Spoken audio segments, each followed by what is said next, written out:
Welcome to Motivational Monday. This is Fed Razak, Senior Trading Strategist here at CMTrading. And today, I'd like to share with you an anecdote of how to maintain, sustain, and reinforce motivation. But before we start, make sure to like, subscribe, and do share, especially if you find value in this presentation. And I gotta say thank you for all of you who have helped us build this channel. Thank you in advance. So I do appreciate it. Thank you. So here goes. So this is a story that went back almost 26 years ago. I'm in university, I'm studying finance and business, and I have a friend of mine who's in college and he's in actually law school, and every so often we would meet up, we would share some ideas, and this particular idea that the professor, this case, was a lesson in life that the professor wanted the students to have, and it was specifically surrounding motivation, because lots of times we give up, we don't anticipate, we don't reinforce it, and that's the travesty of motivation. So here it goes. So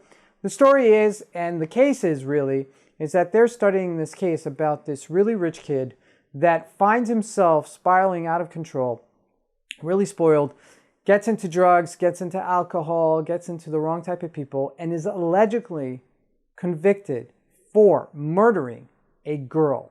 Now, the father of this particular person had some mercy on him, and as a result hired the best top-notch lawyer, trial lawyer that you could possibly money can find. And you know the type, slick back hair, gold tie, really shined, really polished personality, and a track record of losing never any cases in his entire portfolio. So that's on one side.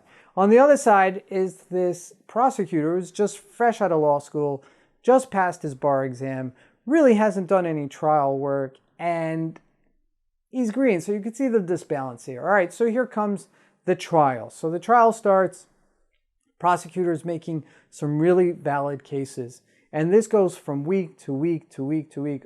5 weeks that the prosecutor has built his case against this individual.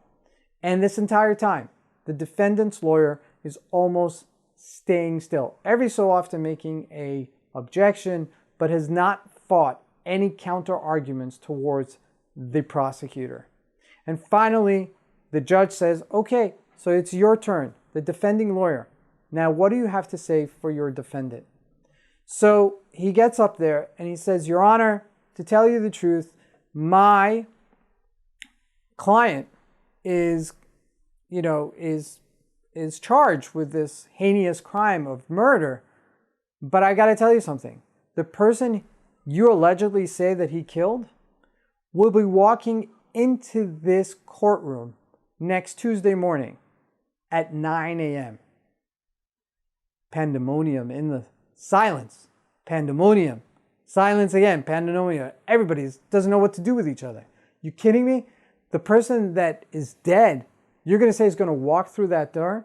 So the judge was just too amused. He says, okay, so if you say he's going to come in through, she's going to come in through that door, then we're going to adjourn until 8 o'clock on Tuesday morning. So they adjourn to Tuesday morning. They open up the courtroom. They let everybody settle down. It's 9 o'clock.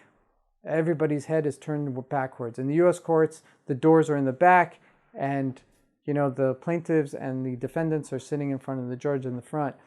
And everybody's just anticipating 9:01. It's not there yet. 9:02. It's 9:05. And she doesn't walk through the door. And continues to 9:10, 9:15, 9:30. And finally the judge says, okay, listen, you've had your fun. What is this all about? So the defending lawyer says, listen, we all heard the prosecutor's argument. Very compelling arguments. But when I said that she would walk through the door at 9 a.m. on Tuesday morning, this morning, everybody anticipated it. So it means that you guys weren't fully convinced that my defendant, that my client, actually did this heinous act. No one could argue. No one could say anything. He made just a perfect argument, right? And we would think at that point, case would be closed. But this was a sharp prosecutor. He got up and he said, yeah, Your Honor, it's true. We all anticipated it. I even looked backwards. But guess what? There was one person in the room that wasn't looking backwards, and that's his client. Case closed. Now, what's the lesson of the story? So here's the lesson, okay? In life, we've got to actively seek after motivation. We have to actually get into that space where we're sustaining it, or we're looking after it, and we're reinforcing it, because those are the dreams that we work towards. And you know, one of the saddest things I've ever seen is people in their 30s and their 40s lose that dream. And it's almost happened to me, because there are times in life that life beats you down, whether it's financial, whether it's emotional, whether it's relationships, whether it's, you know, just kids having trouble, whatever it is. We all go through stuff. Everybody goes through stuff. No one has it easy. It's completely true. And telling somebody that somebody else has it worse, that doesn't help anybody. But in our lives, with the expectations that we have and the limitations that we have, and not the limitations, but the things that we can do, we can maximize, as opposed to taking $100 and saying, you know, it's really worth $50. No, it's worth $100. Now, it's not worth $150, but it's still worth $100. Now, with that said, you have to always take stock of who you are, where you want to go, and what are you going to do in order to get there. And that's always the lesson in life. Thank you for joining me for Motivational Mondays. We'll see you here next week.